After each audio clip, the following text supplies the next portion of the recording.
Hello, everyone. Coach Kacy here, financial coach behind Fiscal Fitness Phoenix. Been a financial coach for almost 12 years now. I'm also the creator and teacher of the Financial Coach Academy.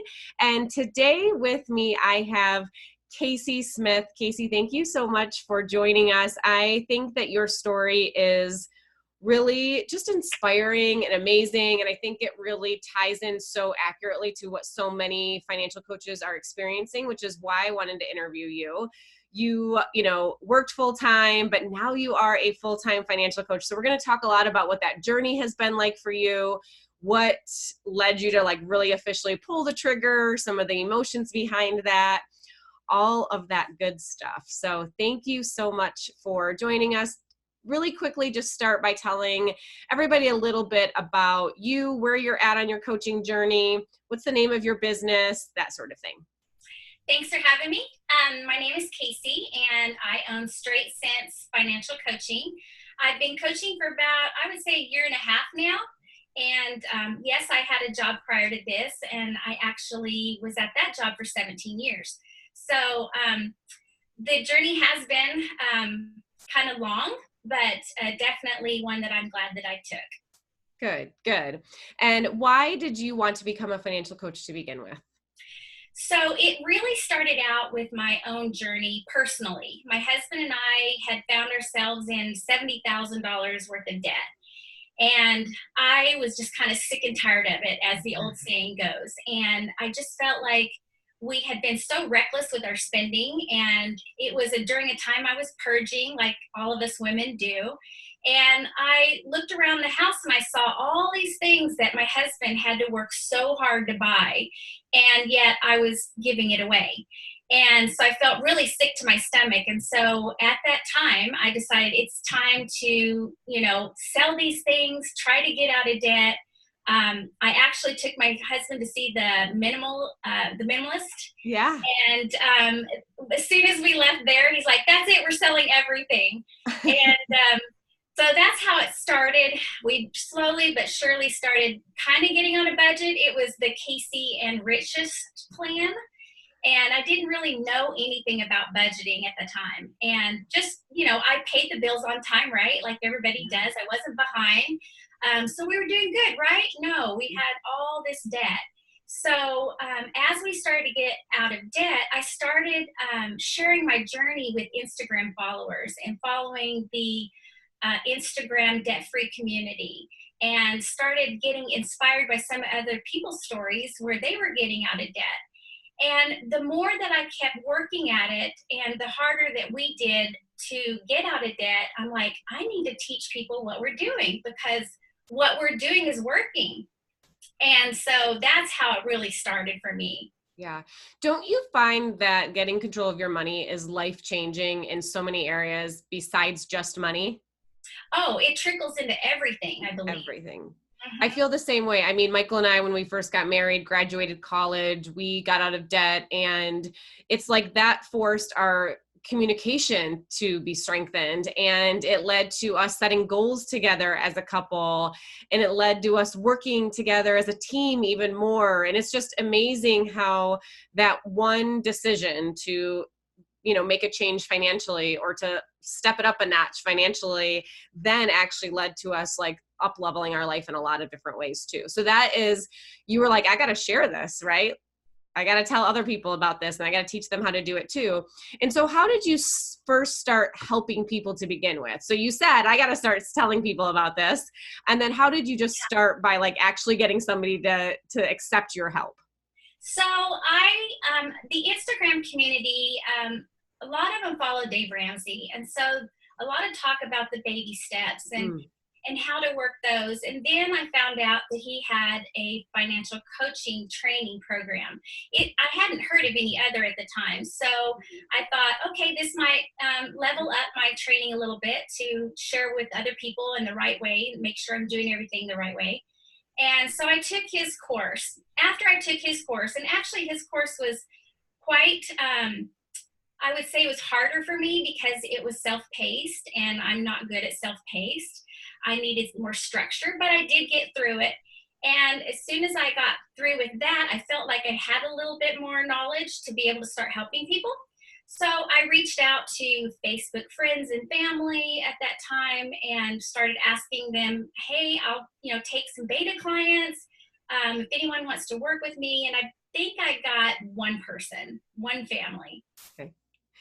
And what was the next step? So you helped one person and then you met Holly. And how did that whole exchange happen?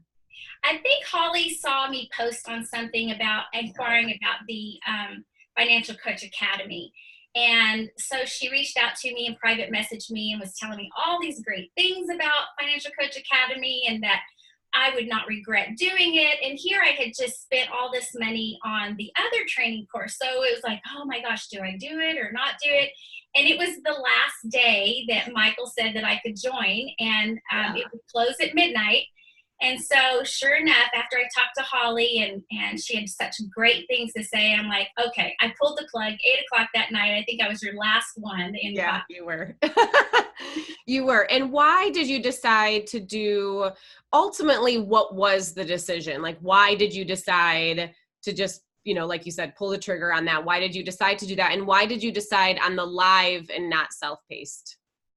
I decided because Holly had mentioned to me that there was so much content in your course to be able to run the business side of things, which I had no idea how to do. And I think a lot of us coaches aren't sure where to start when it comes to really developing a professional business. Because if I was going to do this, I wanted to do it right.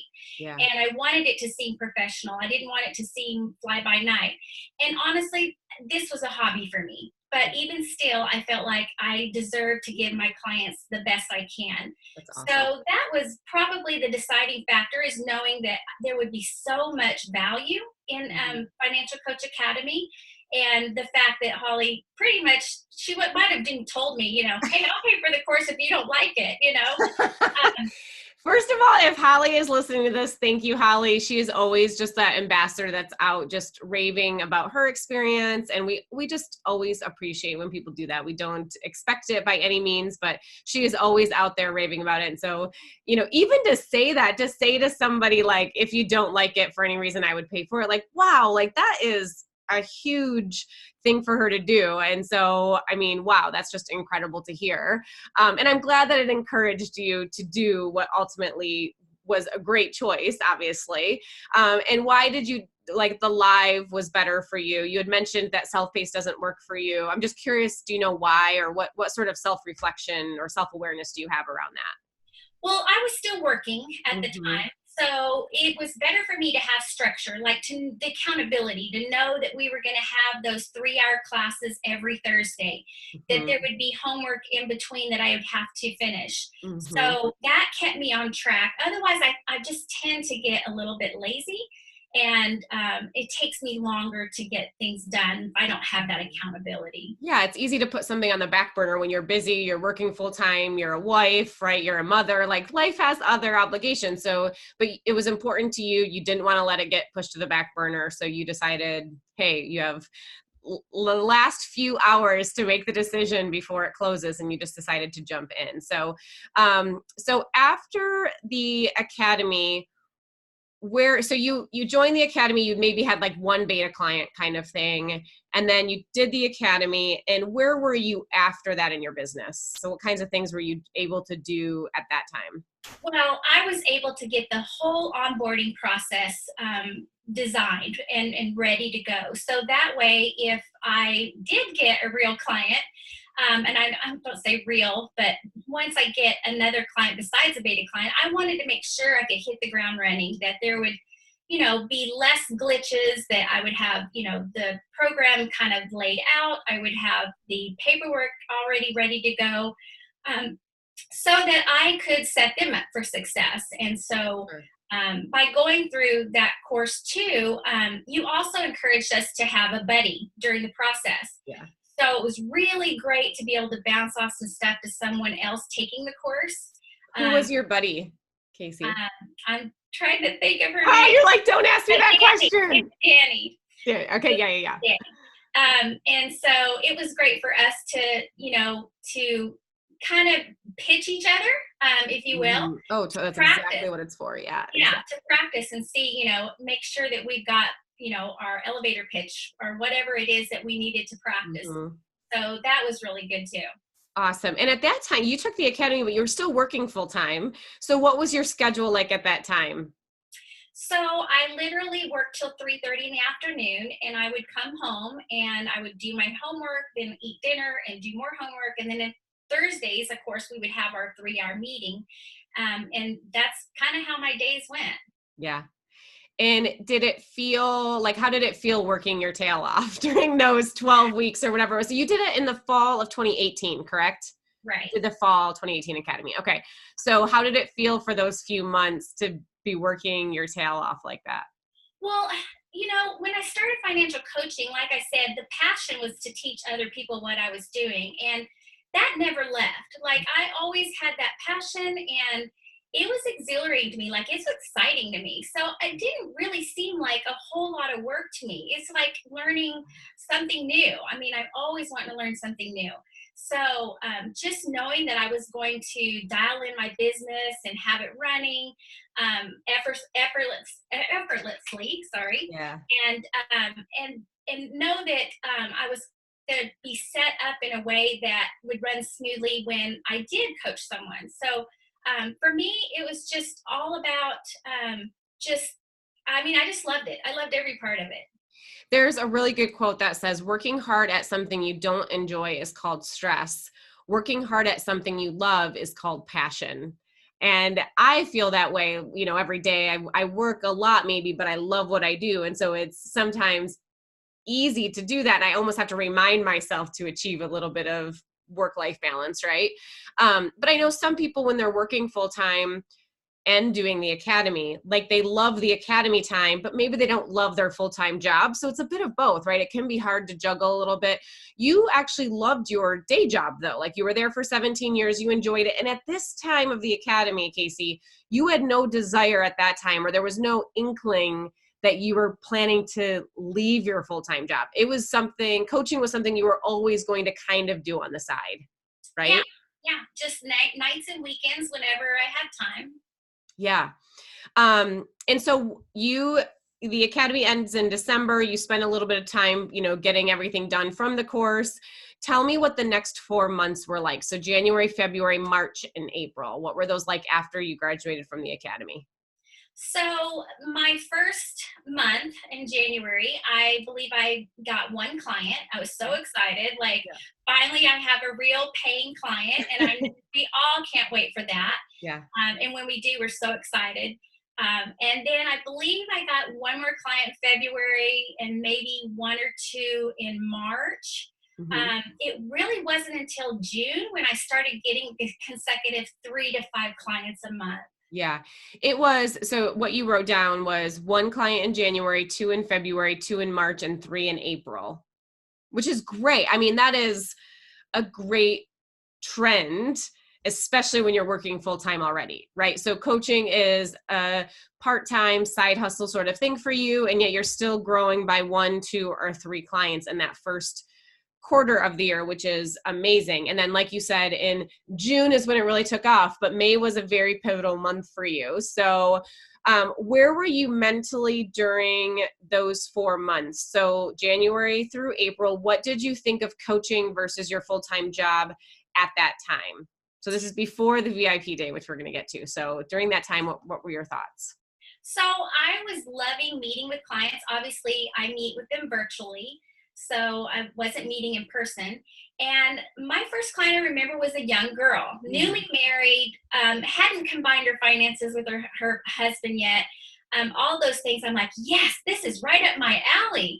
Like, I can't wait to coach her. And so I was excited and motivated. And then when I got my second client, I kept getting more motivated and kept doing what I was doing. But at the same time, I loved the fact that I was learning the process, like the process of coaching, because I hadn't really, the first beta client I just had 3 sessions with them. I didn't have an ongoing program then. Sure. So I had decided to do, after, FCA, I decided to do a program-based type coaching. Mhm. And so it wasn't until like 2 and 3 months in, I started seeing the changes in my clients and the way that they were handling their money. And I just got more excited. Like, this is really working. Like, I am full on legit have a business. Yeah. And at the same time though, like you still didn't ever think that you were leaving your job though at that time. Nope. I just think is incredible because yes, it was like this, okay, wow, this is kind of working. This is cool. I'm seeing this in action. And yet it still wasn't enough that you were like, I want to do this forever and ever for real, full time. I'm going to make my living off of this. That's not where your brain had gone yet. No, I mean, I had a great boss. I loved where I worked. I was with a group of women that absolutely were my tribe and my family. Totally. And I'm like, I've been there for so long. I was comfortable. I was good at what I did. It was an easy job. I mean, because I can do it easily. Wonderful, right? Like all the things people want in a job, right? Like you had it. Yes. There was no reason to leave. No reason, right? Nope. Until your coaching business starts taking off, right? So you decided to sign up and attend the symposium. So the financial coaching symposium, which is always the first weekend of May of every year. You decide to sign up for that. And we always do like a VIP day the day before for 6 coaches. So it's a very intimate setting, that kind of thing. And you decided to sign up for that as well. And why did you decide to do that? Why did you decide that you were going to do the VIP day as well as the symposium? Well, I've always been taught that there's value in VIP, like you get more one-on-one.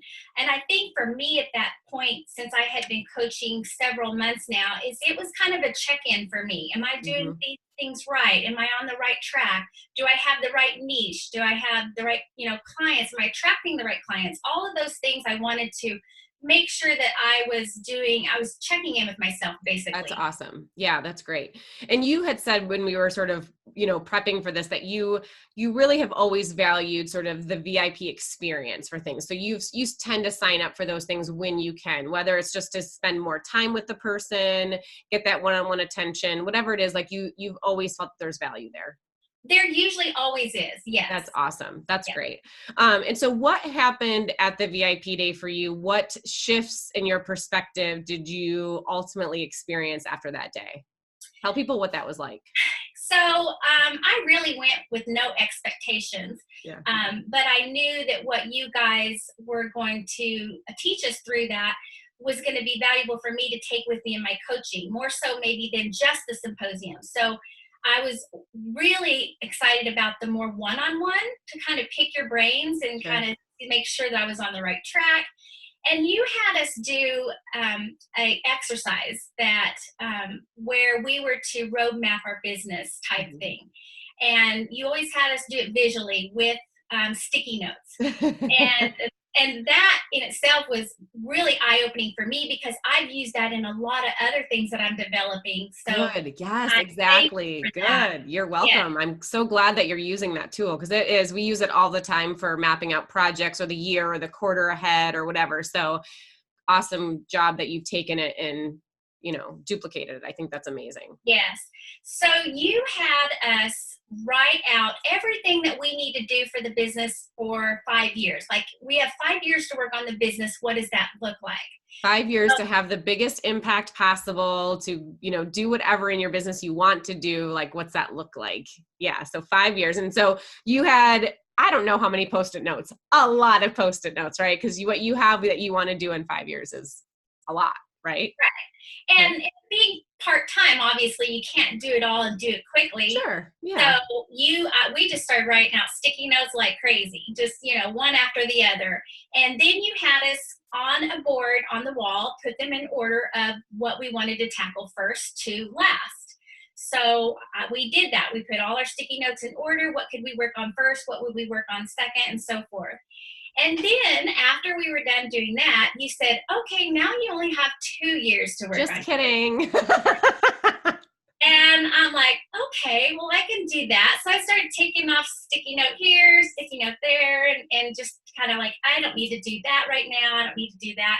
And kind of narrowed it down to exactly what I needed to get done in short time. But then you decided, oh, you only have 1 year now. And it was literally, I was looking up at the wall. You probably saw my hands go up. And I'm looking around and I'm like, there is nothing I can take off of this board. Like everything on that board had to be done in order for me to have a successful business. So it was at that moment, and I'll never forget it, that I really felt like the Lord was saying, you need to quit your job now. It's time. And like I said, I hadn't planned on quitting. I didn't go to the symposium to decide if I was going to quit. Yeah, it was not even on your radar. Absolutely. It was not anything that you'd ever talk to me about, that we'd ever discuss, nothing. No, I mean, I literally was just going to go home and keep doing what I was doing. Yeah. Right. So my next 3 sticky notes was number 1, tell my husband, and tell my kids, which they didn't believe me at all. And then the second one was to tell my boss. And then the third one was to tell all my coworkers. Yeah. I remember that day like it was yesterday, and I can picture the room and where you're standing. And I remember just kind of looking over at you and being like, are you okay? And, your eyes were tearing up a little bit, and you were like, I just had this epiphany sort of thing. You were like, and you had said, you were like, I've never felt more clear about a decision than I do right now in this moment. Like, this feels so clear to me that this is what God wants for me. This is what my life is intended to be, like all of that. And I kind of thought maybe you didn't believe me because I believed you. Yeah. Because you're like, I could see the conviction in your face. It was like, it was obvious. Yeah. I don't think I expected, you pulled the trigger so fast. We'll get to that story in just a second. And that's why one of the reasons I want to interview you is because I wasn't expecting that, but I'm so proud of you for that. I just, you were like, nothing was going to stop you, which is amazing. I'm curious, it was obviously a big deal at that moment. It meant a lot. It meant like what you had envisioned for your life over the next year, and then even beyond that, was going to look very different than how you woke up that morning. So it was probably quite emotional. And I'm curious how that shift in perspective felt. Was it scary? Was it exciting? Was it like, oh my God, my husband's going to kill me? Like, what kinds of thoughts or feelings were you having in that moment? Part of me was exhilarated. Like, I loved the fact that I had clarity around the decision immediately, because I had toyed with the idea of leaving here and there throughout, the years, just because my daughter had already graduated at the school. So I no longer needed tuition assistance, but it just never happened because I loved where I worked. Sure. So having that clear decision in my mind it just felt so good to be able to go back and know that that was what I was going to do. Was I scared? Yes, I was, because not that we solely depend on my income, but we do need my income. And, we had just gotten out of debt, kind of thing. So we were rebuilding our emergency fund and those type of things. So it was a little bit scary. Yeah. And I remember something you said when we were talking about this, and you had said that one thing that you were excited about was this idea that when you got home, the thought of being able to put your whole heart into your clients and into your business was something that was a big pull for you, right? Like that part you were really looking forward to, because I can imagine you're kind of like straddling this line a little bit. Like, I've got some feet over here in my full-time job, got my other foot over here in this coaching business, and it can feel as if we're spread a little thin. And you were really excited about this idea of like, I feel ready and I'm able now to put my whole heart into this. Yeah, I was coming home at 3:30 and coaching till like 9 o'clock at night, on several nights a week. So it was getting tough. It was getting tough to do both. Right. And you had these, goals and dreams and ideas for your business of how you could have a big impact, and just this realization of, I can't do these things if I'm also working full time, sort of thing. So what does you said number 1, you went home and told your husband, and I'm curious, what did he think or say that day? Like, did he notice a difference in you as far as like, wow, she's really has some conviction about this choice, or did he doubt you at all? And then I'm also curious, what does he say now about, because you're obviously gone out of your full-time job now and you're coaching full-time. What's his perspective on your transformation, if you will? I think he kind of always knew that I was going to kind of geared towards more coaching. He just saw the way that I coached at night, and he would hear me, and he like would hear the passion in my voice. But when I came home, I have to be honest, I don't think he really believed me that I Oh yeah, be honest. I would guess that. Yeah, he'd be like, yeah, okay. yeah, I'm like, okay, whatever. This is just the post conference like glow, right? Because everybody sort of Yeah. has that, like you leave a conference and you're like, I'm going to get so much done. This is amazing. And then, it sort of filters down sometimes and you lose the luster after, a month of like life now starts getting in the way again. So it doesn't surprise me that he was like, yeah, okay. Yeah. Yeah. And then what does he say now? Now he understands how I came to that decision, because it has opened up so much opportunity for me and for the business, because now I can network more, I can talk to more people, I can take more clients, I can build more, of that program. I can, all of those things I didn't have time for, I now have time for. And you, so that was in May, you came home, step one, tell hubby. What's hubby's name? Rich. Okay, tell Rich. And then step two was tell the kids? Yes. And then step three was tell my boss. Yes. Okay. And you told your boss, and I think you told your boss that same week, wasn't it? Or was it the week after? Oh gosh. So it's the end of the school year. We're getting ready for graduation. It's super busy. And I thought, I had just told her, believe it or not, that I was going to stay with her another 2 years of her commitment. And so for me to go in there and tell her, oh, wait, I changed my mind. Yeah. So it was that week. I decided I can't wait any longer. I've got to let her know ahead of time, because my position is going to be tricky to fill. Sure. And so I waited like 2 days after I got back. And on the third day, I went in and told her. And I think that was the step that I was not expecting to happen so quickly, because during the VIP day, you had talked about you were so nervous to tell her. And not because you doubted that she would support you by any means, but just because it's a long time relationship that you have, and knowing that means it's changing and that sort of thing. But so you did the symposium, came home, told your husband right away, and then literally 3 days later told your boss, right? And this was a transition, you took 2 to 3 months, you helped them find somebody, you trained the new person. I mean, what a beautiful gift that you gave them, first of all, right? Like they're very lucky to have you. Tell me what happened in your business after that. So during that time, this is when, you alluded to earlier that June is when it was like, okay, and here we go. Buckle up, everybody. And so just describe that a little bit more. Well, obviously it was after the symposium. We're just completely on fire. We've got all this wealth of knowledge, and we're so excited to implement it. And you've given us so many tools and so much to think about, and that I just couldn't wait to get home and get started. Yeah, and get to work, right? Yeah. And so June was huge for me. I believe there's that mindset that changes once your mind changes and you know what direction you're going. Things just started to line up, and those 100%. clients just started coming. Yeah, it's amazing how like it can all fall into alignment after that. Like it's like a miracle in some way, and yet we're in control of it. You know what I mean? So it's not really a miracle. It's just really, it's very woo-woo-y and all of that. And yet I see it happen time and time again, right? Like we make a decision on something, and then all of a sudden the universe, it's all lining up for us, right?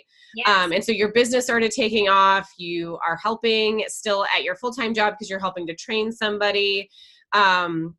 And let's see, you had said that you gained just so much clarity on what you were trying to build as far as like pricing structures even, right? So this was a really pivotal time in your business where you were about to do it full time, right? You were still transitioning out of the other job.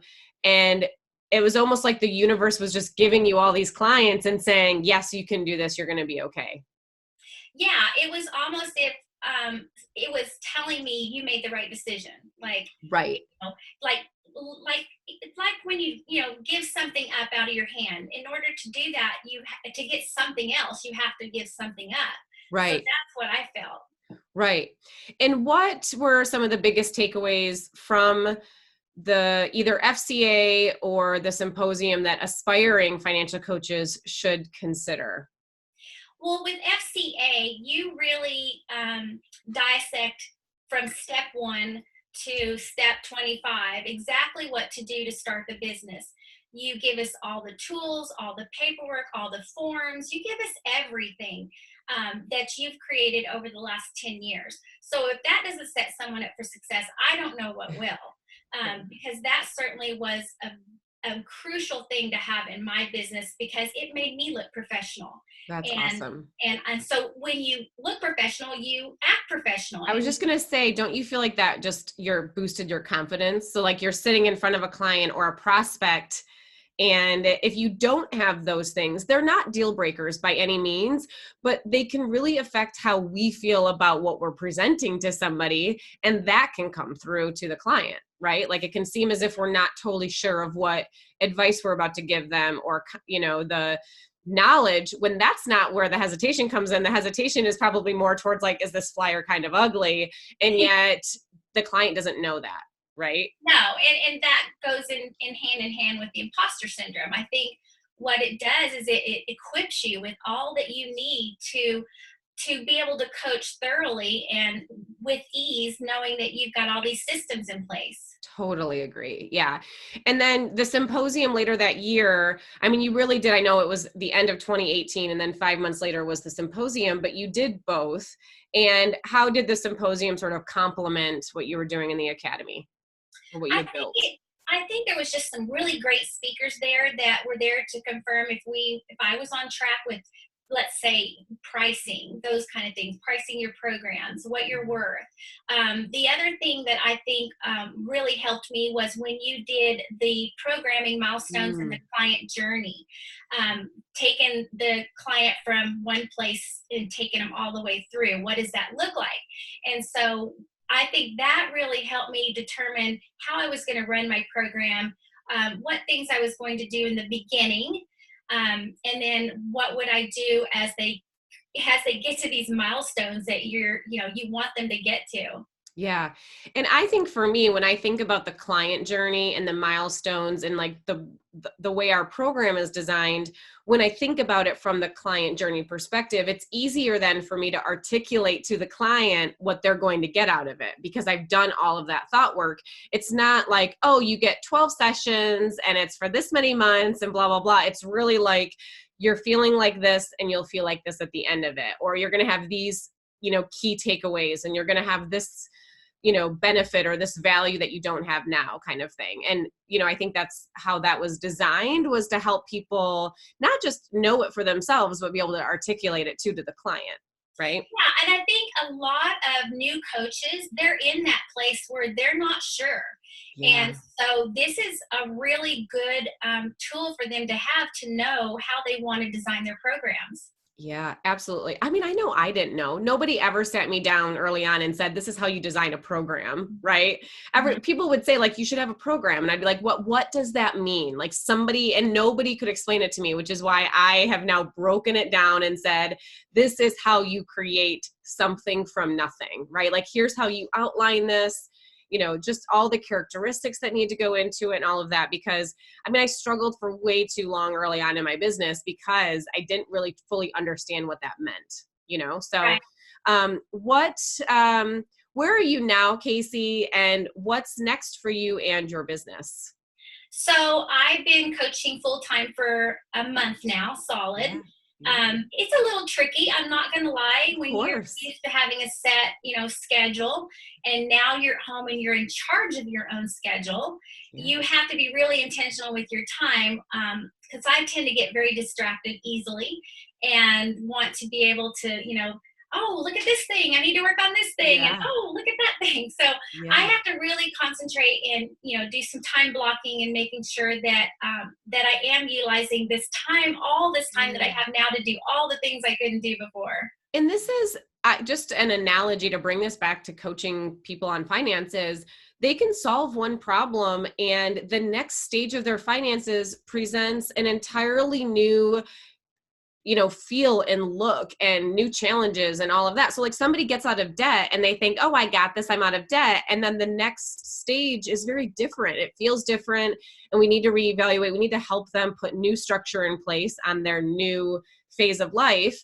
And entrepreneurship is the exact same way, right? So like now you're in this full time where it feels very different, and you have to manage your time.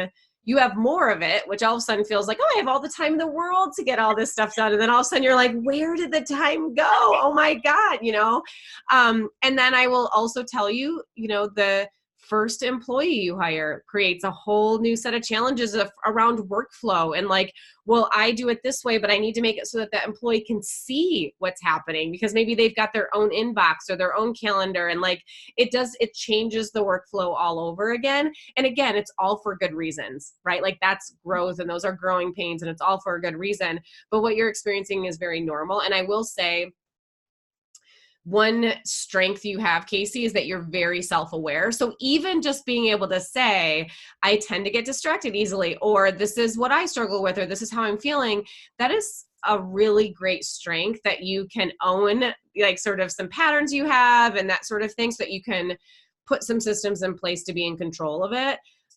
So kudos to you, first of all, for just having that awareness. So how many clients do you have right now? So I have about 20 now. Great. So I just want to like pay really close attention to this, because I think that I don't want to just gloss over it.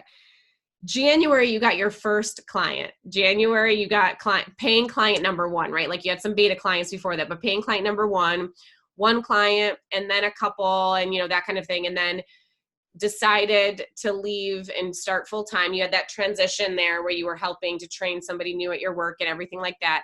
And so it's been about 10 months, we'll say, this year, and you are at 20 clients already. So you're averaging 2 clients a month. And I know that's not how it worked out, because really the majority of them came after June, right? Over the course of, let's say, 4 or 5 months. Yeah. Which is just incredible. What number are you shooting for? Like, what would you love to be doing? Well, I don't know what that's going to look like, but I would say close to 50 would be kind of where I'd probably stop. But even then, I don't know what that will look like. Yeah. So I'm just taking it one client at a time. Good for you. That's all that you should do. I never envisioned being as big as we are. I never envisioned having a team of people. It was really just one of those things where like, I'm just going to keep helping people. And then you sort of like out of necessity figure out, you get to a point and you're like, okay, now I need help. I'm going to hire an assistant. And you just sort of take it one step at a time, like you're describing.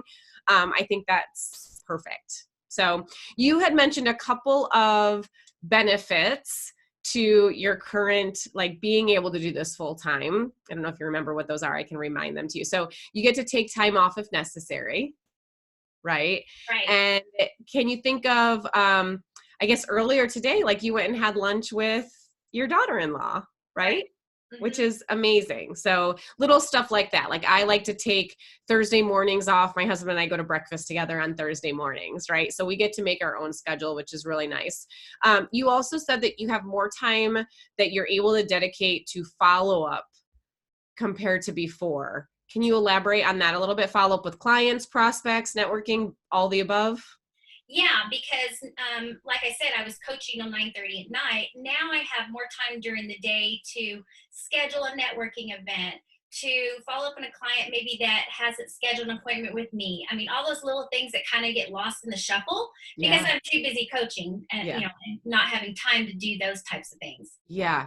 And it's no surprise to me that you're at 20 clients this quickly, because you're able to do that reach out. You're able to do the networking now. You're able to make the follow-up call if somebody hasn't scheduled and that sort of thing. Let's see.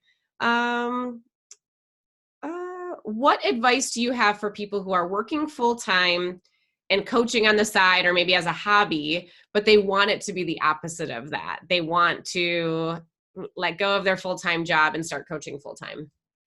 Well, when you get to a point where you have so many clients that there's no more time in the evening or the weekends to coach, then I think you know that you're at a place where in order for you to grow, that's when you have to give something up.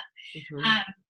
And if that's not where you want to go, then, you probably should stop at the clients that you have, because in order to service them well, you need to be able to have extra time to do that. And I almost didn't have extra time. It was getting to that point. And it is a little scary. I think for me, my goal was to transition by knowing I was making the same amount of money that I was making at my other job. Yeah. To make that more of a smooth transition so that we didn't feel it financially.